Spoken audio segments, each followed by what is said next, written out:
to Thought Cops, the only podcast where every week we police the mean streets of the internet because, hey, somebody's got to do it. And then we let you be the judge, the jury, and the executioner in the court of public opinion. Coming to you live from Neo Chicago, I am Officer Kevin. Kevin, don't point that gun at the audience. What if they're at home wearing 3D glasses and it becomes like Can you imagine that if we had what a perfect world it would be if we had 3D podcasts? Maybe we'll pioneer that. You can reach out and touch your host. Don't, please. I don't consent to that. Well, we are here tonight with a returning champion of the show. We have a guest tonight, Grant, who hasn't been on the show in, I don't know, like 4 years, I want to say. I don't think it's been 4. Has it been 4? 3 or 4 years, I want to say. It was pre-pandemic, because we have with us tonight Luke Taylor of Shrimp Boys and Helltrap Nightmare. Welcome, Luke. So great to be here. It has been a while. Kevin, the intro, I feel like it's got a lot more shock jock to it these days. I love it. It's got a very morning zoo. Yeah, I like to throw my whole body into it. You know, I like to just really, I think that's like the litmus test for the show. If you can't handle the intro, you can't handle the rest of the show. You know what I mean? Get out of the water.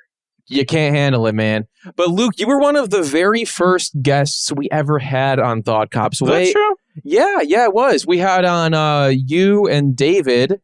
I keep thinking I keep thinking like David's Schedule, because that's what his like display name has been for so long. Remind me, David. David I'm sorry, Brown. But David he would Brown, like David's Schedule. Yeah, that's his preferred moniker. Because that's literally like I could not remember his real name, and then of course that type of shit fucks me up with like my like internet friendships and stuff like that. And you like meet someone in real life, and you're like, I don't really know what to call you. Yeah, that happens a lot. Yeah, like we had hey, you. Like, because Zwick was obviously on the show last week. He was staying with me. Zwick is his name. Well, no, I was going to say, he was staying with me last week. We went to a comedy show, and my brother was coming in town. He's like, I'm like, oh, yeah, my friend Zwick is going to be here. He's like, is that his name? I'm like, actually, yes. Actually, yes, it is. One of the few times, yeah. That is his real name. Wow. Yeah, I would say the full name, but he beeped it out last time because I said it. Which he also blurred out his eyeballs. Yeah, very confusing. But yeah, Luke, we're so happy to have you back. It's been a long time coming. Like I said, you are part of the comedy group known as Shrimp Boys, and recently you guys have been doing a lot more live comedy out there in Los Angeles, because we knew you. Hey, we knew you we knew you back when you were here in Chicago with us. Now you're out in Los Angeles, and I wanted to ask you a little bit about Shrimp Planet.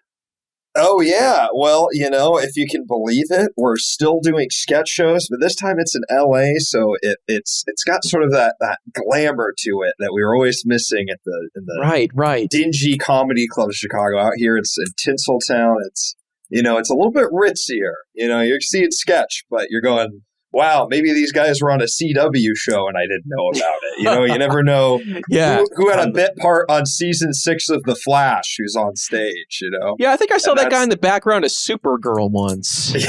Yeah. Isn't that the guy from Riverdale? No, that would be an accolade, though. Would it be? Cool. Yeah. I was that show's big. Kepta. It's big, whatever that guy's name is. Have you all kept up on what Riverdale's doing? It's a completely insane show. I have no idea, dude. It's like weird. I think the first season was like a murder mystery sort of thing, and now it's just like there's aliens and like just insane. Like they've just ripped off other TV shows, and it's completely fucking insane. Which is crazy because it was based on Archie, where like the comics were about like, hey, who ate my hamburger? Yeah, like that was all it had to be. Yeah, no, it gets into some like really it's completely off the rails. I've seen like some of the newer seasons, and it's just like that's crazy. What the fuck? Because I watched the first season, show? I was like, oh yeah, this is fun. It's kind of a send up, and it's sort of like campy soap opera.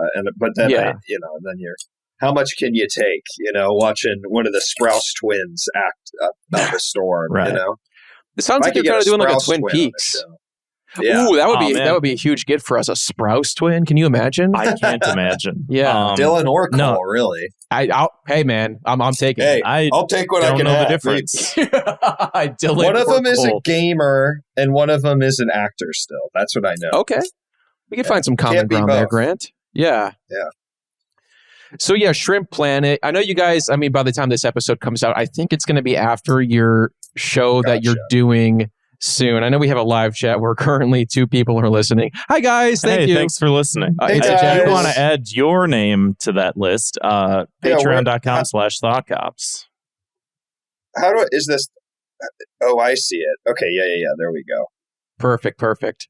No, but I mean, I've been following some of the updates over the years, and it seems you guys have been pulling in some really good names of people that I've been following for a while, and I've seen clips of the show. It looks very funny, and I feel like, I mean, you guys obviously have been doing this for a long time. Like I mentioned, you guys were doing Helltrap Nightmare here in Chicago, and I just remember like one of my favorite sketches you guys did was like that Blue Man Group sketch, which is so much fun. Do you know that we did that for the real Blue Man Group? Really? How did that go over?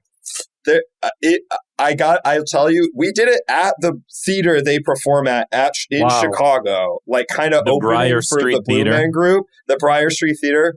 I don't think we've ever crushed harder at a comedy show in our entire lives. That's like, amazing. It's like the perfectly primed audience for what it was. They were using. People were going fucking insane. Like it felt almost cheap because I was like, it felt like it was like a rigor or something. It was so fun. Yeah. Crazy. I mean, you have to imagine like if you're paying for a Blue Man Group and the second that somebody comes out in blue paint, like you gotta be losing your fucking mind. And then it's like, I feel like it's like, dude, and then they have the audacity to freaking make fun of it. These guys are insane, man. And the Blue Man's house. These guys. Exactly. It was really, really fun. That's amazing, man. Yeah. And I also wanted to talk to you a little bit about your Twitch channel. I know you've been streaming. Is it the Luke Man on Twitch, or can you remind me your handle again? At the Luke Man on Twitch. Fairly new to streaming, but committing hard. I've been doing a show called Dr. Problem Solvers where people call in with their problems and I try and solve them.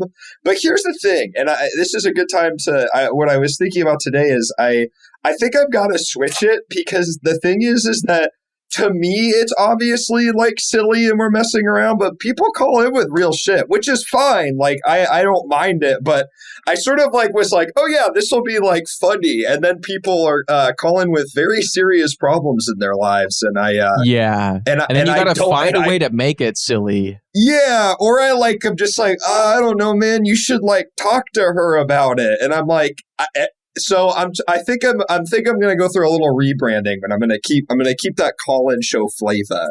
I love the vibe.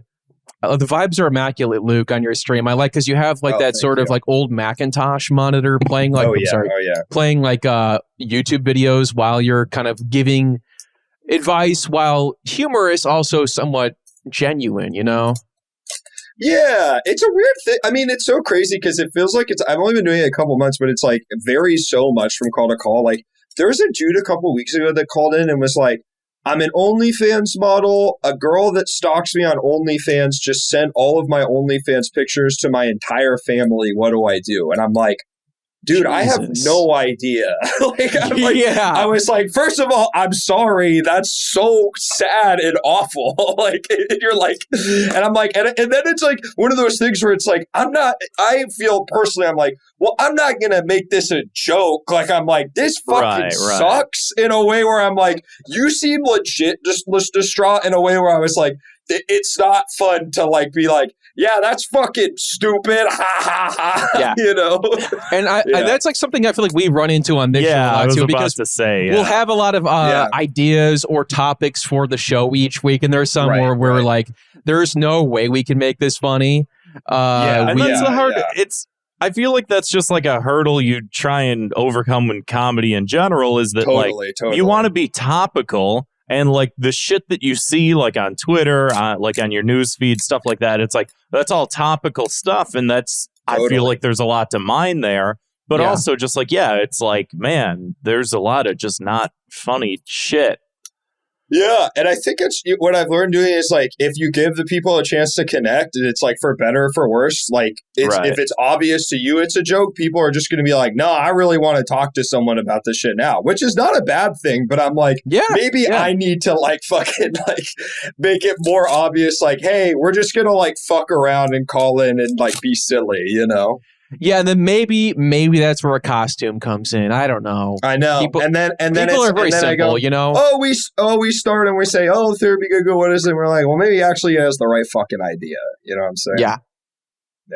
At the end of the day, we should be in costume, Grant. We should dress as reptiles. I wear a costume like every other week. No, we should like be like paint. Like I'm talking full on body paint, like different kind of reptiles each week. Outfits. Just lean in. Well, maybe. I have a hat that says "not a cop." That's the closest that I can sort of reasonably come. That's about as far as we go. Speaking about as far as we go, let's get on to a little bit of show news of our own. You can watch these episodes if you're listening to this on Spotify or iTunes or whatever the heck you're on. Head on over to youtube.com/thoughtcops because we're putting up a lot more highlights from the show, a little more of the bite-sized moments. But speaking of bite-sized, follow us on TikTok because we have even smaller, more condensed clips on TikTok. Oh. If your attention span is really, really short, follow us on TikTok @thoughtcops. We're putting up multiple clips a day, pretty much. A lot of good stuff from over the years. And like I said last time, rate us on Spotify and iTunes if you're listening to us there, because we'll read it on the show like we did last time. Fun times. And also twitch.tv/thoughtcops, because we are using that again. We've been trying to pick it up a little. We streamed with the Zwick the other day. Yeah, we streamed Mario Party for about an hour and then realized we didn't really like it. Yeah. It was just demoralizing, man. The newest one, the newest one where it's like a remake anytime that you're playing with 3 people and there's a computer and the computer's winning, you're just like, this isn't fun. It was like truly pathetic. Yeah. I love Mario Party because I feel like I only play with people that are worse than me, which is like I like winning at that game. And it's not that I'm so good; it's just anytime I've played it, it's with people that like are like, "Yeah, I'll play a video game, sure." And then I get that sweet gamer rush of beating someone and making them feel bad. You know, I love that feeling. I had a friend in college who would he would bring his PlayStation 3 over to my apartment. He lived 40 minutes away. He would unhook all his cables, and I had a PS3, but he would bring his own and played us in Marvel vs. Capcom 3 every time he hung out with us. None of us played the game, or we did, and we weren't very good at it. And he played it religiously. And he brought this thing over, hooked it up to my TV, and would ask to play it with us. And we played for hours, and he would just beat us over and over and over, and then and then he would laugh about it afterwards.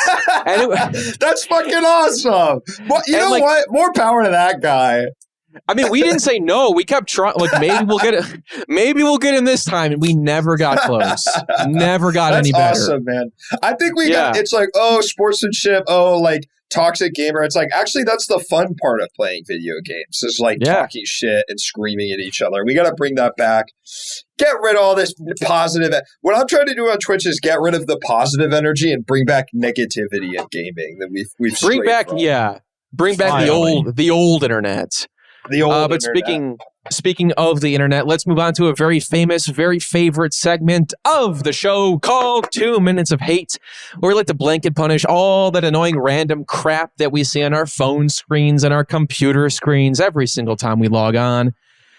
My 2 minutes of hate this week is these accounts that I keep seeing crop up on Twitter where it's like blanks that go hard. Now, this was a funny idea for a little while, where it was like pictures that go hard, or screen caps that go hard. And I think the most recent one I've been seeing is T-shirts that go hard. And hey, some of them are funny, I'll admit it. But then most of them, it's just, I don't know, it feels so stagnant. We're still somebody makes an account of I don't even know, I'm trying to think of promo cups that go hard, and 7-Eleven had those Slurpee cups. And then it was you make an account like that. And if you post 20 examples, guaranteed 40,000 followers within a week. but then we all see it and we're all tired of it. And you should make a Twitter account called Pictures of Dog Shit That Go Hard, and then just post 20 pictures of dog shit, and then just see who just fucking. I mean, then I gotta go walk around and find it. For you. Yeah, that would be better. Yeah, an AI bot. Yeah.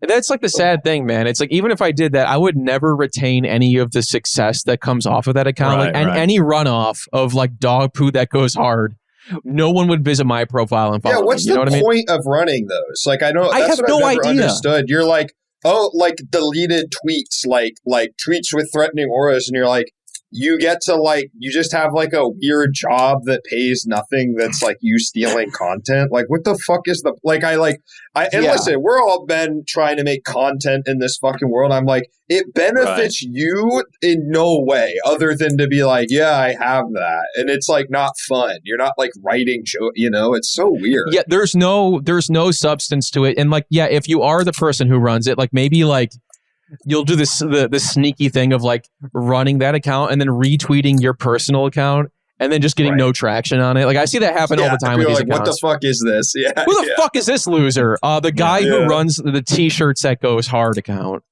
Yeah. And I don't know, man. Like we just need to like I'm trying to think of like a good punishment where it'd maybe be like just you get hard for over 4 hours and have to go to the doctor. Yeah, that's a good one. Yeah. This T-shirt was too hard. I'm too hard and now it's a medical problem. Yeah. Now you gotta get that taken care of or you'll lose it permanently. We are going too hard these days. Everything is like, this goes hard, that goes hard. I'm tired of being hard all the time. I'm tired. I'm sick and tired of it. And I should see a doctor for that. So should you, Grant. But Luke, what if you just these T-shirts? They're hard, man. What if you got for us this week, Luke? Anything you want to get off your chest? I don't know if it's hard because I'm going to say something where it's like, is Twitter always like this? Is it now more like this? I feel like I'm sure you guys think about this too. How bad is Twitter? Yeah. But I do feel like in the past couple of weeks, all of the like super high liked tweets that like viral tweets they show me are like just a little bit of wordplay that has like 100,000 likes on it. And I was thinking about this in the last couple of minutes, I was just like trying to find some, and I did. And it's like literally, I'm not having a Baja blast. I'm actually kind of having a Baja bad time. Okay.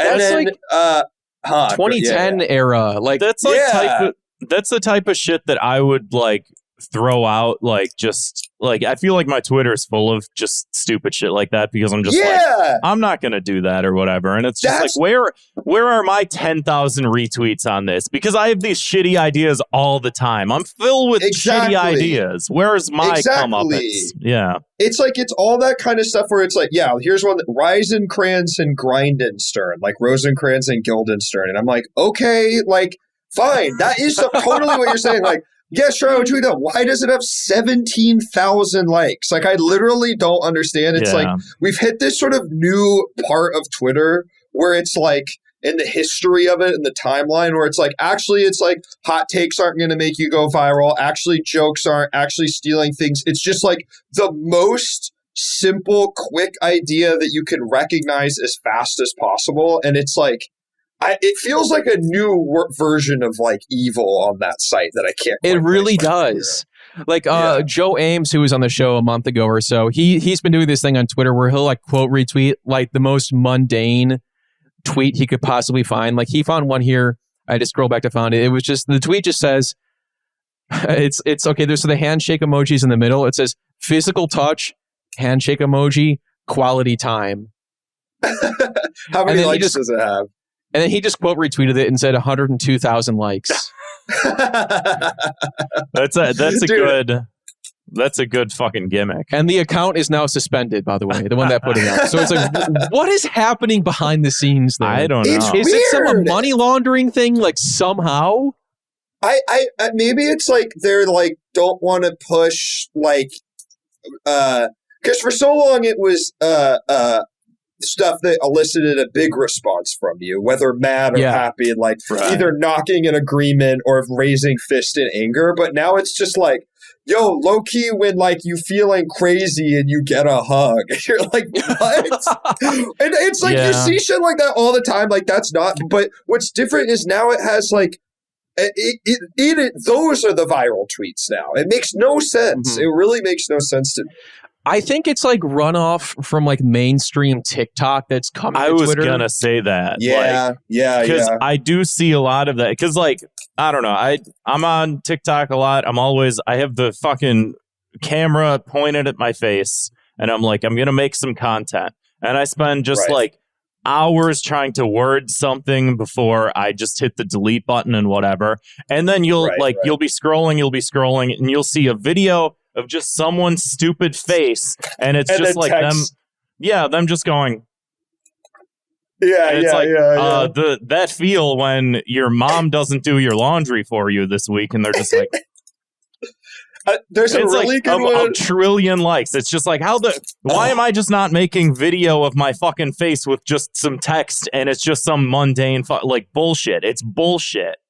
There's also a very similar format I've seen a lot on TikTok in the last couple of days. It's like the same thing, like just like someone's eyes and then just blank space and then text, and it's like, oh, you have a boyfriend, get yourself a Brian, like, and then it describes their boyfriend. And it's always like, he seems like a nice guy. Like, it's like, yeah, he would drive like after school to get me every day. And you're like, it is like he's like, I guess marginally better than you would expect, but it's like, yeah, it seems like you guys just have a normal, like, healthy relationship, and it's got like a billion views and they're married, you know? It's so crazy. Yeah, and then at the end of the day, it's just like, I have to ask myself, am I just old and out of touch already, or is like this just completely fucking insane? Dude, you know, a friend of mine was like, their sibling is married to someone who's like 23 or 24, and she posts stuff like, oh, like I'm like just like feeling really angry today. Like she's very earnest with her feelings online, and he was like telling his mom, like she was like, his mom was worried about it. It's like, oh, is she like okay? It seems like she's like having an episode, and he was like, nah, that's just kind of how Gen Z I think that Gen Z is just way more willing to share their feelings online than we were. Like, because to us, that would be cringe, but to them, it's like, no, like, Snapchat is my diary vibes almost. Yeah, I mean, but, you know, if they get older, it might be considered cringe. I mean, there's stuff like every time, like, I mean, whenever I do go on Facebook, which is like barely ever anymore, I'll go on and I'll get like a Facebook memory from like 2009, and I'm just like, oh, man. I guess maybe also young people always do that shit. They always be always posting earnestly when you're 18.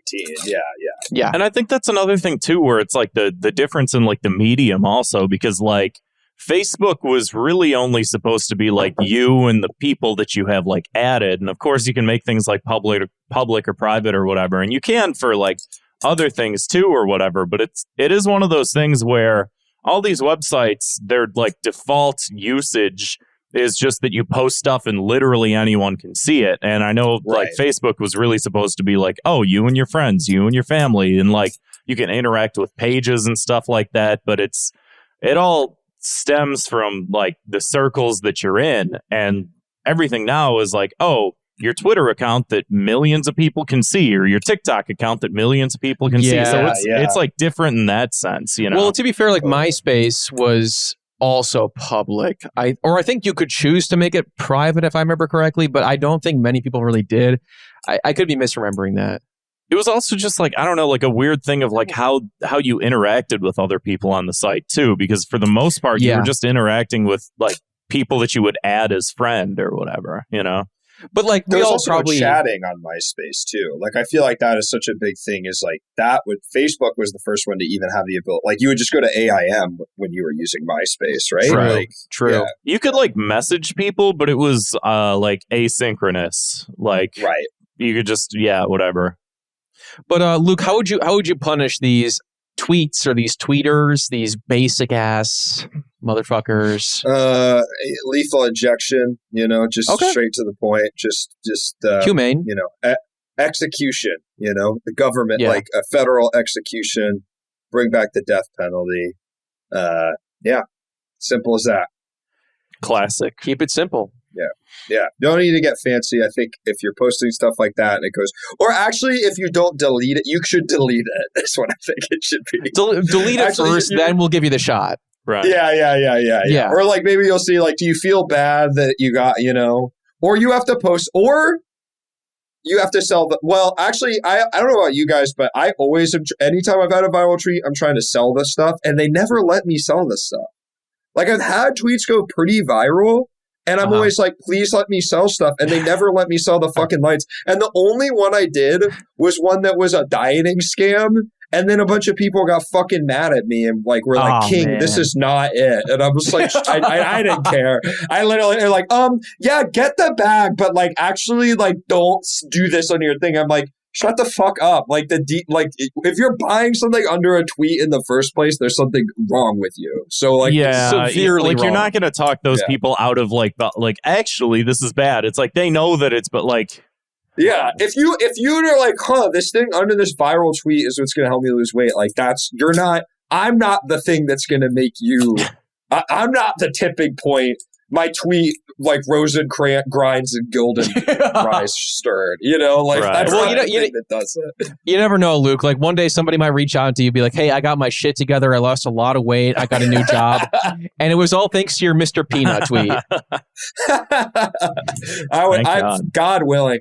I saw how you were treated online, and I decided to get my life together because I didn't want to end up like the people in your comment section. Yeah, that's what we're looking for. Grant, what do you got for us? My 2 minutes of hate this week is the bullshit asymmetry principle, aka Brandolini's Law. Ooh, I've been waiting all week. Now, Brandolini's Law states that the amount of energy needed to refute bullshit. I gotta take these off. I can't read. That might help. The amount of energy needed to refute bullshit is an order of magnitude greater than the amount, than the.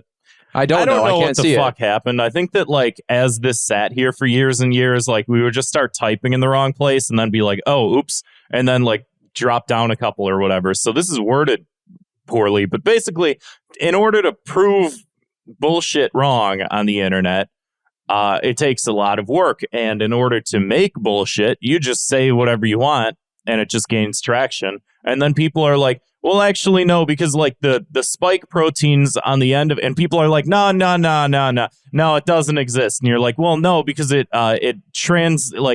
goes through the mesh the mesh barrier. But the thing is, you're trying to catch the droplets. And they're like, no, they said that it didn't work. They said the mask doesn't work or whatever. And that the vaccine causes autism. And you're like, well, no, it doesn't cause autism because actually the doctor that had said he actually lost his medical license, and they're like, no, I don't believe what you're saying. And it's just like you just can't like, and especially lately with all the conspiracy shit that keeps like bubbling up with all the different whatever. It's just like you go, well, here, watch this 3-hour long video made by a leftist whose icon is a skull.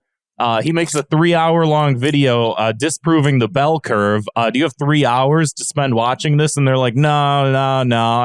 I know that it's a bell and it's a curve, and I know that I just trust it because it's a book and it was in the 90s and people read it. 90s.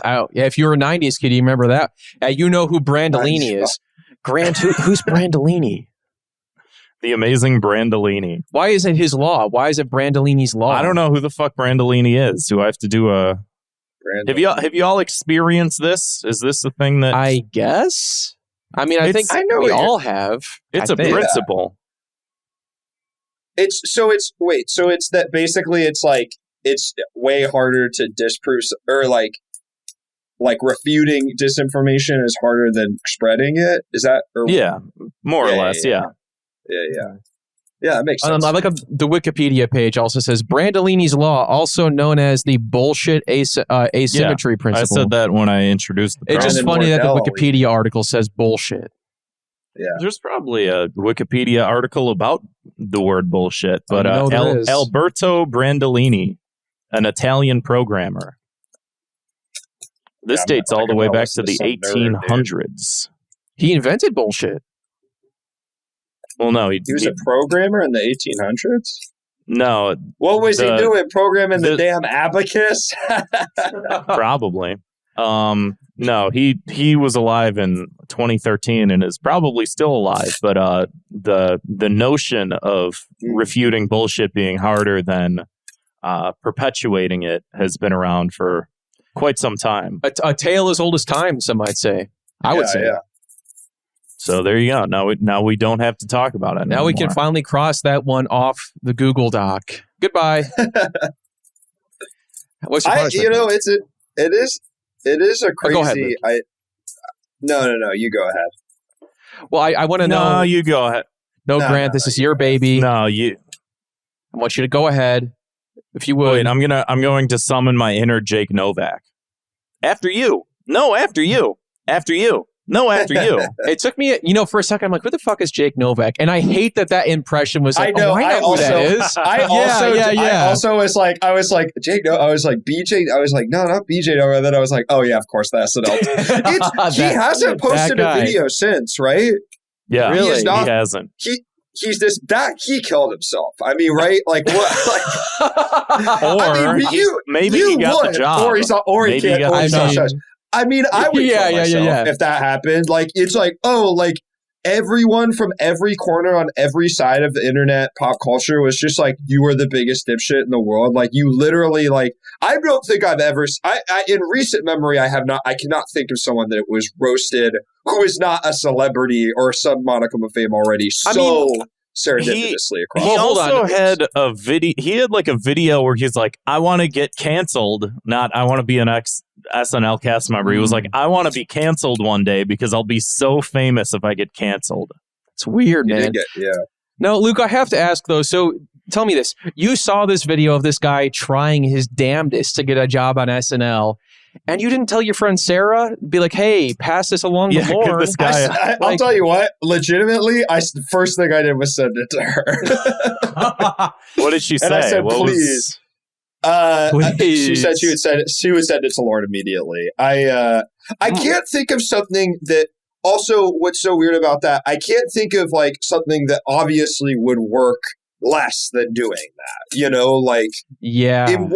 what world it's a very specific, it just reminds me of like theater dorks I was around growing up, that was my big thing with that was like, is this because if this is like a satirical troll or whatever, fine, great. I still don't think that it was, but an interesting when I initially saw it, I was just like, is he pulling the wool over everyone's eyes? Is this what's happening? Yeah. And it wasn't, and it's not, and I don't think that it is. But did you all know that he's in a movie with Nathan Masry of Garfield Eats fame, where he solves the Israel-Palestinian conflict with hummus?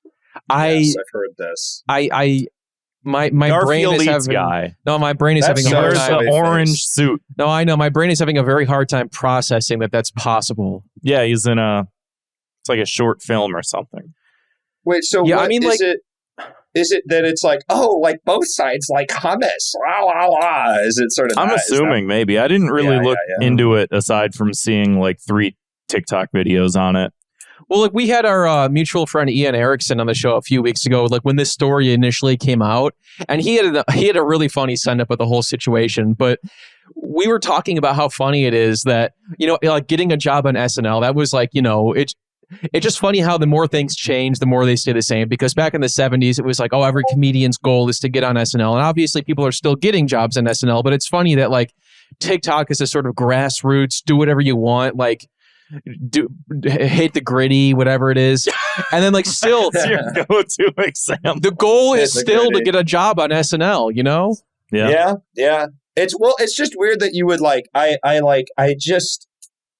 it's just so even at my most not knowing how things worked and really young, it's I would never, it's so out of the realm of I don't know what I'm supposed to do to get jobs in comedy or whatever, but what I wouldn't do is make a video like that. It's also so weird. I mean, I'm sure you guys talk about this in the end. It's like, it also is like a style. It's like, it's very Lin-Manuel Miranda. And you're like, that's I think he said the same thing. Yeah.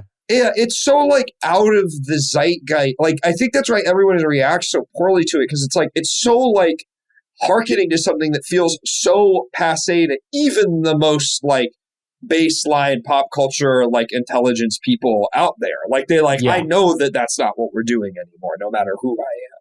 Yeah, it's so weird. There's still the frustration with me that it's like sort of the love child between Lin-Manuel Miranda and like Bo Burnham, and how they like had their comeuppance because of that. And it's like, this guy's like, hey, I made what you guys like. You guys like this stuff, right? And everyone's like, no, we don't. Like, no, fuck you, stupid idiot. Andy with Woody standing over the toy box saying, I don't want to play with you anymore, sort of shit. I don't think anybody was playing with him to begin with. It was pretty much just like... I just mean that style of like weird cringe, like rap sing. From, and again, it was well produced. It's like, you know, he seems to know what he's doing. But again, he comes at it from this angle of like hoping that somebody will see the video and be like, oh, this kid's got moxie. Let's let him try. I love the amount of people. There were a couple people that were like taking. So he did another video that was about like gun violence in America. Yes, I don't know if you saw that. Oh my God! What's the chorus? It's really funny. It is. That is up there for one of the most tone deaf videos I've ever seen on the internet. I can't believe it, what's happening. And it's also just like there is an added element where it's like whatever you feel about Lin-Manuel Miranda, you're like, this is a person of color engaging with like historically like art forms that are from people of color in America. Right. And this is just this annoying, and I'm going to say it because I'm Jewish, just little wiener. Like, I went to Emerson, blah, blah, blah. Like, just like your fucking parents spent money on liberal private, like, fuck you. Absolutely, He comes, like, you can tell this guy comes, I don't want to assume, he probably comes from, like, some good background and, like... No way he doesn't. It's just, come on, So I have the line, and what I wanted to say was, so he made this song about guns. And what I loved is that people like took the lyrics and then said like, what if Kendrick Lamar had like thrown this into one of his songs, that land of the free, home of the brave, land of the AR-15, home of kids in the grave. And it's just... And I like that you were able to pull this up on genius.com. Lyric genius, baby. Amazing. That's awesome. Anyway, let's move on to the meat and potatoes of the show. If you've never listened to Thought Cops before, every week we investigate the internet's outrage-inducing news stories, and then we sentence each perpetrator to a cruel and quite often unusual punishment. Hey, and if you're watching this on YouTube right now, you saw a cool little graphic. I've been doing little graphics for the different sections. Got the little creative bug, bitch. You got the 2 minutes of hate. I drop in a 2 minutes of hate graphic. You get to the key to the city. You get Lori Lightfoot holding a keyblade above her head. I love that. Key to the city. I didn't notice it till later, but you have the graphic where instead of the little Mickey Mouse thing on the end, it's the little it's one of these Thought Cops green squirt guns. Also, when I was editing it, I had the squirt gun pointing this way, but it looked like the gun was pointing at her head, and I was like, I don't need that out there. You want to be careful. Me. So I pointed it the other way just to be safe.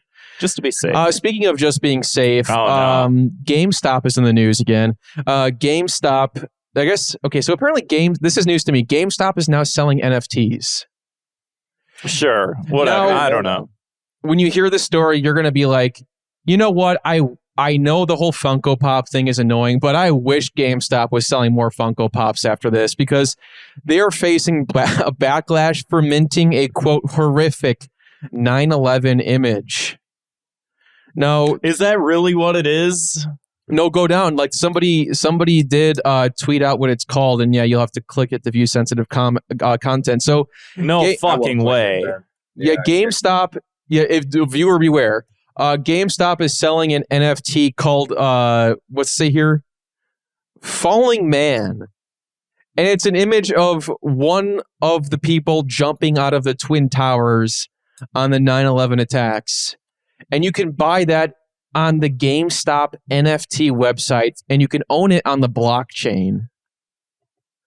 And like, I don't know what other kinds of NFTs GameStop is selling. I mean, again, I thought it would be like, you know, like Big Bang Theory Sheldon or something like that. But like this, how is this gamer adjacent? You know, this is not very power to the players. You know what I mean? Is it are they making? Is it like I don't like? Is it something they put out or something? So is it like a marketplace they own? That's what I was wondering. I had the same question, Luke, and I still don't know because, like, if it's some marketplace, this just like made my stomach turn. Like, if it is some marketplace, honest, yes, first NFT I've had any interest in buying whatsoever. I mean, I got a bid right now. Yeah, I got 50 Ethereum on this. You know, it's so weird too because NFTs so feel like out of like are people? Is it? It feels like out of the zeitgeist a little bit, you know? It's getting there, yeah. And that makes sense why GameStop is now selling them. I have no idea. Right. Yeah, GameStop, the company that is notoriously like behind on everything, is like, this is actually this is a good sign actually for people who hate NFTs, that they're probably going away soon if GameStop is selling them. I guess also Ethereum's really low, so that makes... I'm going to buy some of these, man. What if this is what radicalizes me and I getting really into NFTs today is really funny to me. Like, I just hard pivot, right? And it's like, why is he talking about that now, you know? I like the little caption under it says, this one probably fell from the MR station. What is that? I have no idea. Falling Man. Oh, but they put a hat on it. It looks like they doctored the image. That's kind of nice. Oh, so it's like those monkeys. It's like art someone made of. Yeah. No, see, I'm predicting like there's going to be like multiple, like hundreds of these. Like I want to try to find one that's like he's got a cigar he's smoking when he's falling. You know, he's got like chains and like roller skates on. Bugs Bunny is falling. Yeah. One of them. Yeah. I can't remember if we talked about it. We were mulling this over before the show, but I can't remember if I talked about the Bored Ape Nazi Club documentary. Luke, have you seen that? I saw that I know that the existence of the documentary, but I have not watched it. No. It's interesting. I can't remember if that was a key to the city or not. Dilbert text in the chat said that I did mention it. I don't remember doing it. I don't remember anything, man. I don't remember anything either. But like very just like bleak, just fucking shit. Like, how is it Nazi? Like, what is it? Is it the people that made it, or what's the connection there? Yeah, there's just like a lot of inside jokes that just like over time just becomes too hard to sort of deny, sort of thing. Like when you keep referencing like, oh, this one Austrian author that, you know, sort of like said, you know, whatever about exterminating, like when you're quoting things from his book, like, and you're like tossing that into like a game featuring the monkeys and stuff like that, or like, you know, the amount of like, oh, this one is wearing like a German World War II helmet or what, like all these things. It just became a thing where it just like keeps adding up and keeps adding up and keeps adding up. And I think that a lot of it was like very sort of like circumstantially, plausibly deniable sort of stuff.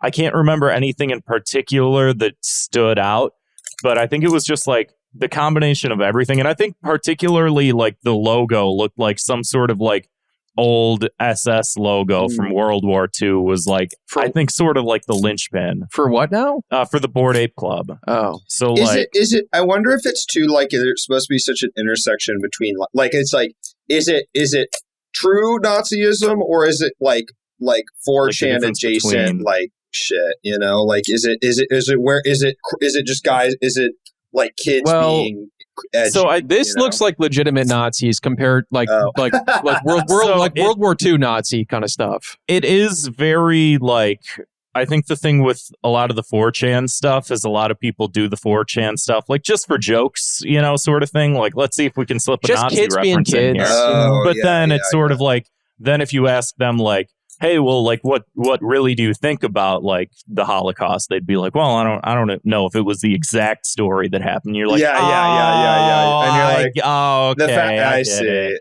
It's like, okay, well, if you're going to say that at all, obviously, it's like, oh, okay, tell on yourself hours. Yeah. So I got a punishment here. GameStop. So, like you said, Luke, Ethereum is what, low right now? Or bad? I don't know. Yes. Yeah, it's bad. It's low. So you buy your Falling Man off of GameStop's NFT website, and then you go to the store and you say, I don't want this anymore. And they're like, okay, we'll give you $6 in store credits. You can buy half. You can buy half of My Hero Academia Funko Pop. Yeah, maybe maybe one of those like things where you open up a little bag and it's like, oh, it's. I hope I get a Midoriya keychain, but instead you get one of the girl characters, which you don't. Oh no! Damn it! I'm a boy. Crap. I need them. I didn't get Baku. I didn't get any of the cool ones like Toya. I got one of the other characters. Yeah. But speaking of NFTs, we have one more NFT story here. Madonna is trying to get into the NFT game, but she didn't get the Bored Ape she wanted. And then I guess this is a great segue after talking about how Bored Apes have Nazi origins. Madonna is still fuming after getting beat out for buying Bored Ape number 3756. Oof. She says she was hell-bent on getting the ape she really wanted, which was an ape with a leather motorcycle cap and multicolored teeth. Now, if you've seen any Madonna. Of these, that is true. I mean, yeah, she used to wear like a leather cap, right? Yeah, fine. Yeah, so she wants to get like a Bored Ape that, shows off her personality. And of course, she only wants the Bored Ape because all the other crazy rich people also want them, that was another weird part of that documentary too, was they were talking about how like a certain other company was like sort of almost like I don't know the exact term, but they were like buying the Bored Apes from the company to then give to celebrities. And then there were like a bunch of celebrities that were like, that came out and were like, I don't know what the fuck this shit is. Like, they just said that we bought this for you. And like, could you please endorse it or what? It's the next big thing or whatever. And so it's like, I don't know if this story in particular is like her actually saying like, oh, I really want that because everyone else has one. Or if she's just sort of like making a cynical statement of like, oh, someone bought this for me, but like Seth Green lost his Bored Ape or like, so I don't know. I don't know what the fuck is happening with any of this shit anymore. I don't know what's real and what's not. Luke, do you guys have like billboards and stuff for NFTs out in LA? Like anything like that? No, is that a thing? Not here. But I was in Austin, Texas, like a couple months ago. And I saw a bunch of like billboards downtown for like NFTs and crypto and Bored Ape and stuff. And they were all like, the same message of like, you don't want to be left behind. This is it. I don't know why it's there. Like, Austin, I know, is like a huge tech city now. So maybe that's part of it. Yeah, I could see that. I don't know. I mean, it feels like the same energy as like if you watch cable TV now, which I often do when I go visit like my mom's house. Mm-hmm. Is a lot of like cable networks now are like we'll teach you how to invest in crypto. Like you're 50 years old and this is a great place to put your retirements in. It's like it's very like cash for gold vibes. Like I'm sure it's like they take a bunch of money off the top, and I feel like that's giving similar energy. All the best scams always make their way to the old people. Yeah, I never thought I would hear that they were playing like NFT commercials in the middle of Jeopardy. I know, yeah, right. That's yeah, wild. And it's very that vibe. Like, have you heard your like fail son talk about how he's wasting all his like money and NFTs? Like, we're going to show you how you can do it too, Hey, mom and dad, thanks for watching this commercial. Please buy NFTs for me. That's all, yeah. But yeah, this is just more celebrity crap about like NFTs. Oh, I wanted feel the like one at this with that. point, yeah. It's like probably Madonna. It's like someone explained it to her like last week, and she had no. You know what I mean? It's just the sort of like merry-go-round of like, does someone explain it to a celebrity that's like kind of offline and for the first time? Right. You know? Yeah. And I would say the punishment for this is just give her the damn ape. Like, who gives a shit about this stuff? Ape. Like, give her the ape. She wants her ape. Give her the ape. Does anybody remember, this is like a couple years ago, but this might be sort of like towards the origin of Thought Cops. Anybody remember what celebrity it was that like had posted? I think that this was the first time that it had sort of like broken through like the internet and real world divide. It was that some celebrity had posted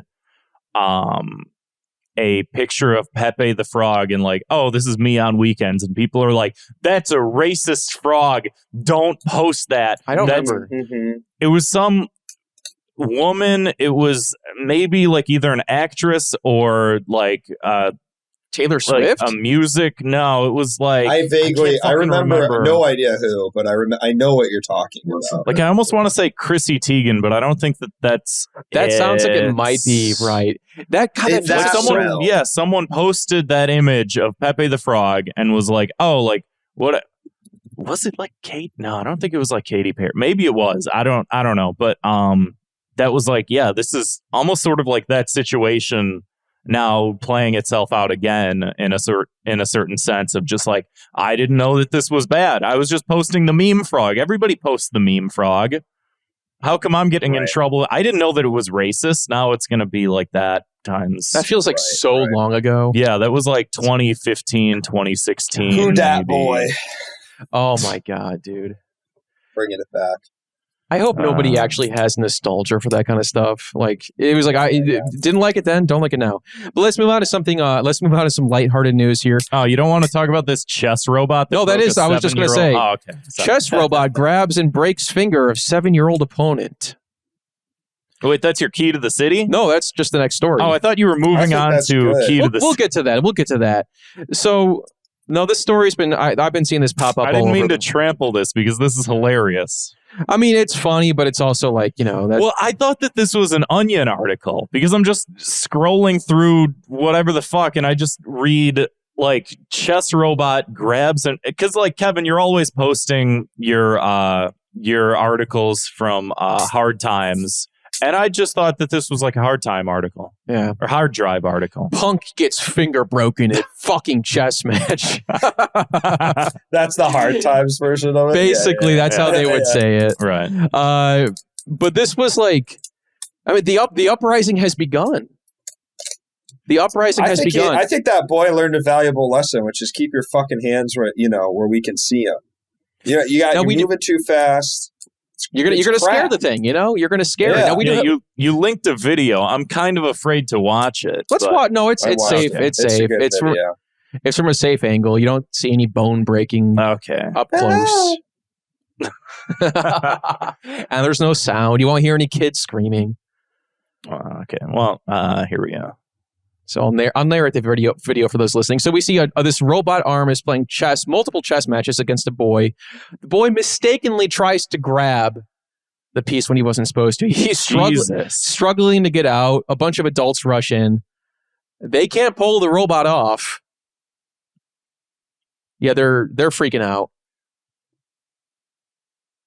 Probably a lot of screaming happening now, I have to imagine. Jesus Christ. And the boy, it looks like, I can't tell if like the robot crushed his finger or like if like them dislodging the boy from the robot was what did it. I mean, either way, it was maybe. Like, I am no expert on robotics, but was there not like a button they could press to like make the thing like, retract and turn off? They did. They pressed it and it said, cannot compute. I'm sorry, Dave. I can't. I want to know. I want to know that the other kids have to keep playing because in my world they should have because now they know and now you don't just stop the festivities for one child's mistake. Yeah, you all saw that, right? Be careful. It was like playing sports and like elementary, middle school, whatever. It's just like Timmy broke his fibula, but soccer game's got to keep going. I mean, we have the field for another hour, so yeah. So this happened in Moscow, Russia. Apparently, it says here the quote is the incident occurred because a child violated safety rules by taking the turn too quickly, says official. Like, I like it's that. So funny. Blame the kid. All of the people in this article, like the people who were running the chess event, were all like in favor of the robot. Yeah. Like, I mean, the child did not follow the robot's rules, and the robot is. Yeah, I'm on that. I'm on that team. This here, there are certain safety rules, and the child apparently violated them. When he made his move, he did not realize he first had to wait. This is an extremely rare case, the first that we can recall. There's generally, however, human error or a lack of human understanding of robotic processes is the most frequent cause. The child didn't understand robotic processes. The child isn't thinking in fucking assembly language. It's thinking in stupid human speak. It should be. Now, this is the most important part here. It says it pays to be careful around robots, even if they are only playing chess. Man, like, I get that. I get that they probably said, hey, kids, we're all going to go. We're going to play chess against these robots. Be careful. It might break your fucking hand. Whatever. It is true. It's bunch of bloodthirsty robots in a room full of children. Yeah, it's like kids are playing. Like, and they said this is rare. Kids are doing dumb shit all the time. How often are kids playing chess? It's rare. What's the...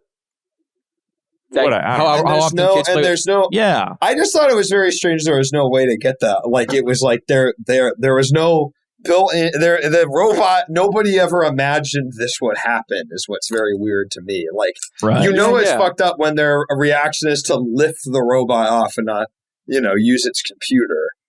And aren't there I don't know, like sewing machines and other machinery and stuff where it's like. I could be wrong, but I feel like I've heard of stuff like this where there's a fail-safe where if your finger gets close, it will sense it and maybe stop or pull back. Right. There's something out there like that, and I am surprised that the chess-playing robot didn't have the robot that plays with kids didn't have the fail-safe of like, don't crush kids' bones. I just don't trust these robots that are playing chess with kids. It's like, why are you hanging out with kids? Why are you someone your own age? Robots. There's 4 kids there. The kids could just be playing each other, but instead they're playing the robot. That's a good question. Yeah. And it's like usually, bullshit. I guess like you could play like a robot, like in a computer system where like obviously the robot would just have to do like different things to make the pieces move on screen. This is a bit more dynamic, but as we can see, much more dangerous. Yeah. You die in the game, you die in real life. That's all I got to say. And that's a good punishment, actually. I think that chess, chess is kind of boring. Chess has been around for hundreds of years. Let's up the ante. This is chess boxing. Have you seen that? No. You do like a chess move, and then you go for a round of boxing, and it's like whoever gets knocked out or whoever loses the chess game. So you better be good at both. Because better hope that getting hit in the head doesn't mess with your facilities too much. I'm going to send you guys a link to a video that David Schedule himself sent me today that I really think you're going to enjoy, called Chess 2. Ooh. Finally. Yeah. I sent it to you on Twitter. Chess 2. Sort of a gamer's chess. I don't really know what happened. Yeah, it looks fun as shit. Wow, and it's like an FPS. Finally. Yeah. The sequel we've all been waiting for. Finally, Chess 2. I love that it's got the old meme font. We love it, folks. Impact. Oh, we do. I love that meme font. Yeah. Bold, classic. Outlined. Amazing. But let's move on to the segment where there actually is a positive part of the story or the show or whatever. Key to the City, we like to take a chaser after all that child bone-breaking stories of the show. I like to share something interesting we saw online, something we saw in general, just that brightened our day a little bit. My key to the city this week goes to this website. It's a website and a Twitter account called the Chicago Genius Herald. Now, on paper, this sounds very lame.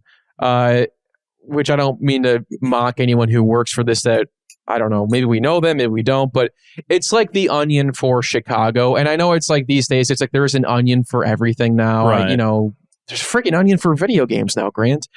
And you they write for it, Kevin. I guilty. And but if these people want to like ever, you know, like this is great because it's all. I feel like there was a time in my life where I would be often seeing shows at Second City and stuff, and all the humor was like, oh, when you're in Wrigleyville and this happens, and just all these people from the suburbs are laughing like they know what it is. And it was so, hell yeah, so unfunny to me. But this comes all the way around where it's actually pretty funny. Like there's some headlines here, like, you know, this weekend we're recording is weekend of Lollapalooza. This headline says, Chicago woman emotionally prepares for the, quote, mean teens of Lollapalooza. Based red-winged blackbird only attacks Chicago cops. Lightfoot proposes dome over Chicago Bears to keep them from leaving. And there's some actually, like, you know, it's like same with like the Onion or Hard Drive or whatever. There's like a lot of like funny graphics that go along with these stories. They look like good. The Chicago Bears are underneath just a small dome. They just trapped them. Let's see. Devastating. Girlfriend wants to do something outside today. I mean, I guess that's for anybody. But then there's a picture. This is fun. A picture of I forget Adam Sandler's character from Uncut Gems, but instead of the medallion, he's holding an Italian beef on a chain. We love it. Because we all love that here, don't we, folks? Chicago Genius Herald. Pretty funny. I like this. Soldier Field to be made in a mattress firm if Bears move to Arlington Heights. There's a lot of mattress firms in Chicago. You ever notice that? Yeah. Somebody told me like there's like a reason, but I don't remember what it was. There's like an article somewhere saying something that there's a reason, but I can't remember the reason, so kind of useless for me to say that. But yeah, that's my Chicago Genius Herald. That's my key to the city this week. But Luke, what have you got for us? Key to the city. What sort of anything good, anything cool? Well, the Volume 2 of the Booster Course expansion pack for Mario Kart 8 Deluxe was announced today, and some crowd favorites. Some of my favorite courses of all time: Calamari Desert, of course, Waluigi's Pinball. And if you ever played Mario Kart DS Classic. Or maybe Mario Kart 7, I believe it's also on that. You're going to remember this course. Even a couple courses from Mario Kart Tour in there. The mobile game I played, but didn't quite click with me. But I'm excited to enjoy the courses. This go around. Mushroom Gorge is back, I think, right? Yeah, I got to complain about something, and I need a platform to do this. Yeah, go for it. Luke, by all means. Luke, thank you for setting me up for this. Is anybody else weirded out by the fact that real cities are now in Mario Kart? Like they have like New York Minute, Tokyo Blur, and it's confusing because now we have New York in Mario Kart, but we also have New Donk City. We have both. Am I to believe that both of these exist in this world? Well, I think first of all, Grant, I don't like your tone. I'm gonna stick with Kevin on this because I understand where he's coming from. What I'll say to you is the Mario Kart franchise is one that is cross-dimensional. Let's say there's crossovers. You know, at the Animal Crossing town that changes weather randomly based on when you play it is not, of course, Mario. So I look at it neither is Hyrule. That's also a good point. Right. Yes, so to me, that is the sort of the lore that makes it make sense. And I also think, more importantly, they so obviously made those assets for the mobile game, and we're like, wow, what an incredible thing we've done, which has already created these graphics, and now we can put them in the it doesn't look as good as the other levels, but I'm probably thinking about it too much. See it. Yeah, you can tell. I'm thinking about it too much because it reminds me of like apparently when they were deciding whether or not they could put Sora from Kingdom Hearts and Smash Bros. Everybody was like, "Oh, Disney's probably going to make it really hard," and apparently Disney was like, "No, go ahead, do it. That's a great idea." But I think his name is Tetsuya Nomura, the creator of Kingdom Hearts. He was the one who was like, I don't know, that doesn't really fit the canon of Kingdom Hearts. Like it would mess with the plot. It would mess with the very complex plot that we've had. And it's like, you do understand that it's like, The plot is the worst part of those games. It's incomprehensible. Well, that, and it's also like, it's Solid Snake fighting Mario, fighting Animal Crossing Villager and Jigglypuff and Zero Suit Samus. This doesn't have any bearing on anything. Certainly no. Yeah. It's also, that character is crazy though, because it also uses Zero Disney stuff, and there's no references to Disney in any way. Yeah. That character too. Which I'm fine with. Yeah. Personally. Yeah. I got enough. Like, Disney's got their fucking hands in everything now. It's just like, the second I saw that, I was like, actually kind of like, I don't even know. Like, just, I'll stop now before I get long-winded with it. But Luke, thank you for bringing that to our listeners' attention, that the DLC pass is available soon. If you have the Nintendo Switch Online expansion pack, it's free of charge. Can't recommend it, but I do pay for it, so I will be enjoying those things. I will be paying for it. For the off chance they release Custom Robos 1 and 2 English translation. Hasn't happened yet. They released them in Japan, but I know. If there's any listeners out there that are fans of old N64 games, you're gonna know. You're gonna know most of our listeners. Yeah. Right. Yeah. You're going to know about Custom Robo, and you're going to be pretty sad that instead we got Pokemon Puzzle League. That'd be my 2 minutes of hate if I could go back. I saw that too, Luke. It broke my heart. But Grant, you were literally reaching for something. I'm literally reaching for. I just started my key to the city this week is I started reading Berserk. I'm so proud of you, Grant. Great comic. You're proud of me? What are you, my father? Well, that's the only time a man should be proud of another man. Even then, you've come a long way. That's all I'm saying. Because a long way to read a comic book. That's right. Because I remember when Kentaro Miura passed away, and he got my key to the city that week on Thought Cops. Yeah, I didn't even. One of the biggest honors he could ever receive.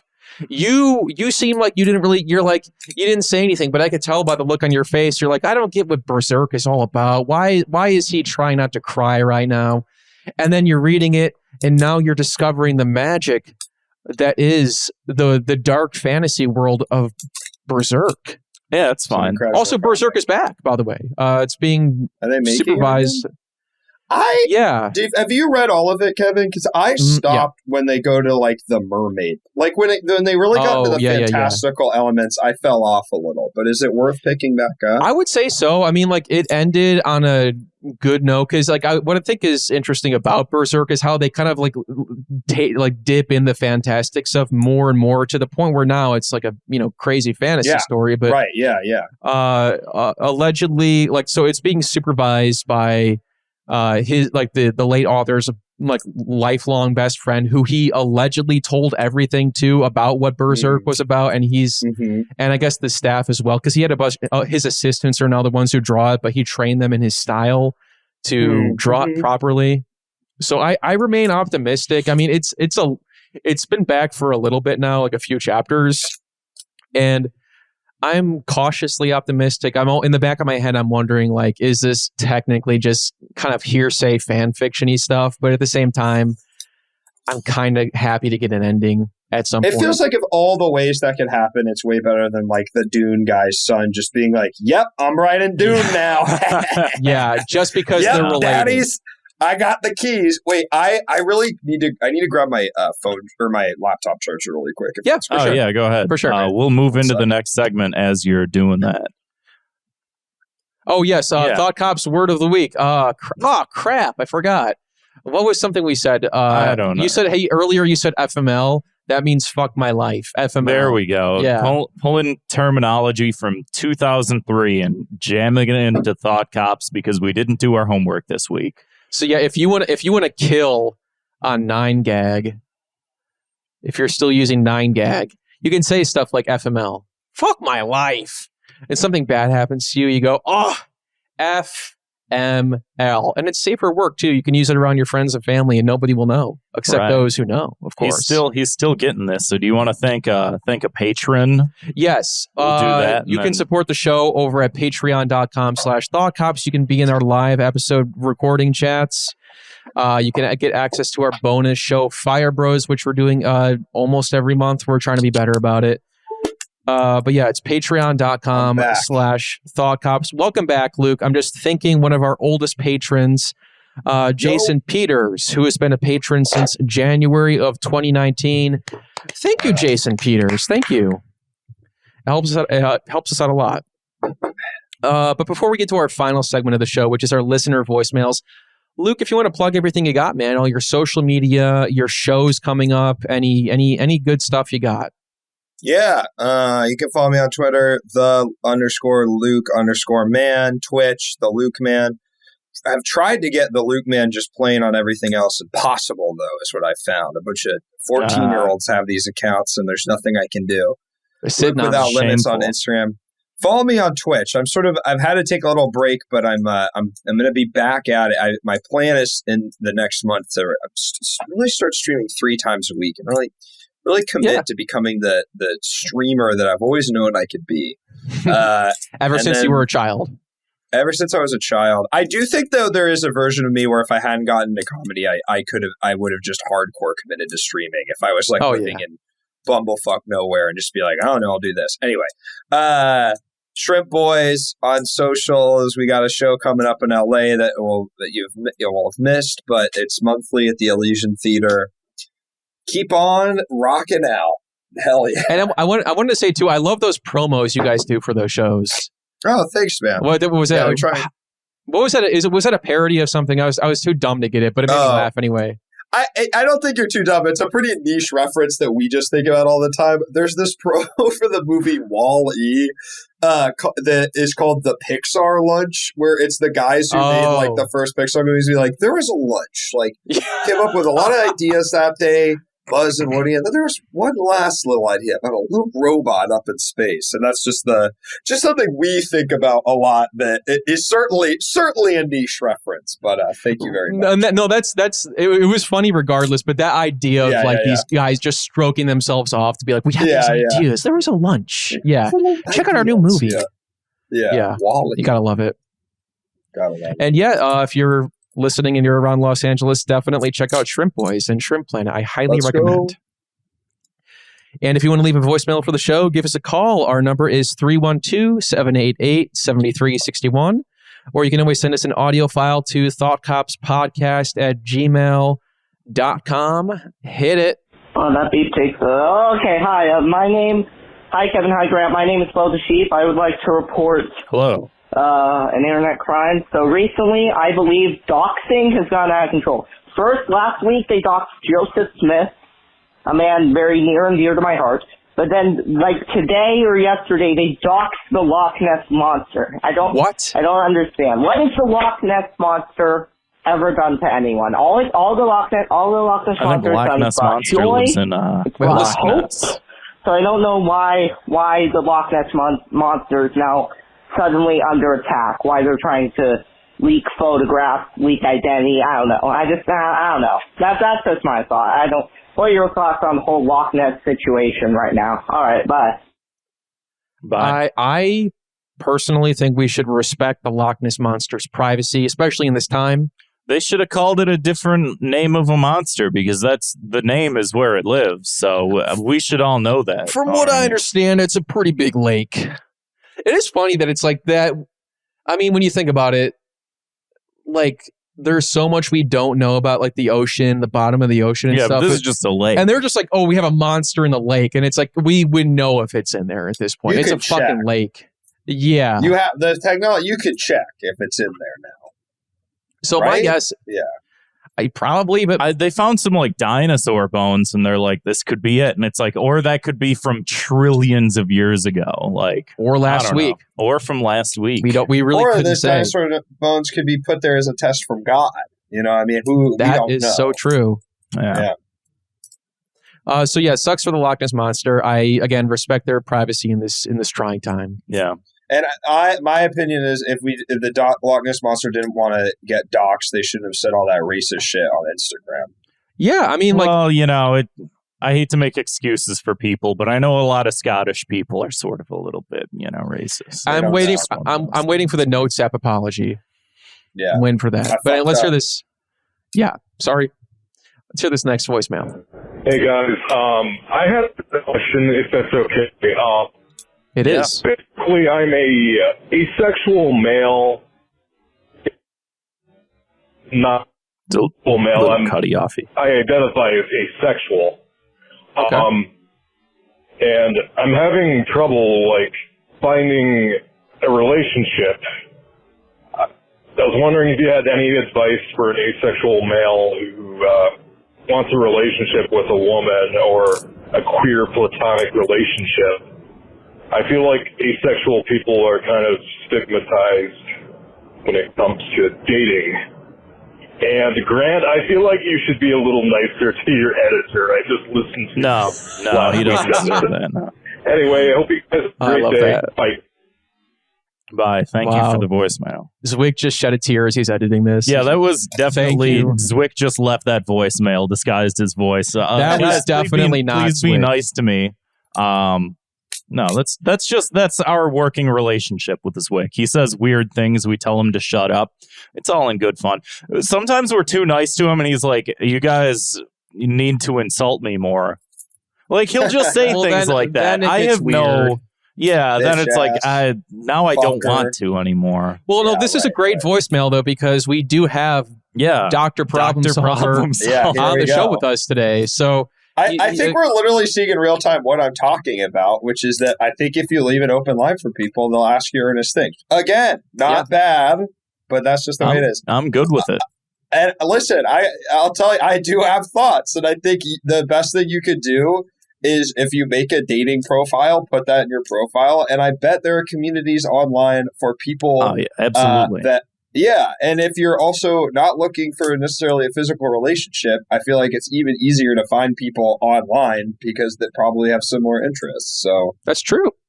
Be honest and open. Yeah, motherfuckers. So if you want to see that kind of incredible problem solving in real time, come follow me on Twitch. I can't stop you from calling in with your real life problems, and I'm too fucking nice and earnest to not try and help you with them. So that's it.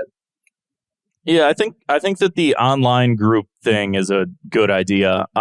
Just because there's like groups and pages and even subreddits for literally every group of every from big to small sort of like community out there and stuff like that. And it's just like, don't be afraid to go to like meetups and stuff like that, because it's just like that's a lot of times just how you meet people. Like I know that the idea of like going to like a Reddit meetup is always like terrified. Like anytime I say meetup, I think of like pictures of people from 4chan or Reddit meeting up, and not every type of meetup is like a Reddit meetup, but like, it never looks good. You're never like, that looks like people I'd want to hang out with. But I think that's general meetups. Like, I think this is like specifically, I'm curious. Something is like, I wonder if you're asexual, how much like, if there is still an element, like, I want maybe not to be if you care about physical appearances still, you know what I'm saying? Like, even if it's not sexual, but you're like, well, I want them to look a certain way. I'm a legitimate question. I think it's sort of like dependent on the individual, because I've heard sort of multiple things, like where it's like, oh, I'm asexual, but like I will have sex but don't like it, or just like I completely won't, or like I'm interested in relationships, or I'm definitely not. It's just sort of like one of those things that, I mean, as a result of it being sort of like a stigmatized thing that not a lot of people know a lot about, and therefore not a lot of people can help with. But I would say just like seek out resources for people that are, responding to that, And my other advice to you is scroll down to the episode description and join the Thought Cops Discord server. You're sure to find love and friendship in there. That's your pitch. That's the idea. If he's not already in there, fair enough. Yeah. Anyway, if that inspired you, give us a call, 312-788-7361, or you can send us an audio file to thoughtcopspodcast@gmail.com. Luke, thank you so much for coming back on the show. It's been way too long. Happy to have you back. Happy to be here, guys. It has been a long time. Anytime. Always fun. If there's one thing I love, it's screaming about things I see online. So I'm happy to do it, as always. Hell yeah. And I want to say, Kevin, I really have enjoyed your hard drive headlines. They've made thank you. That means a lot. Thank you. Yeah. I appreciate that. And thank you to everybody else who is listening. We'll see you next time. See you, Space Cop.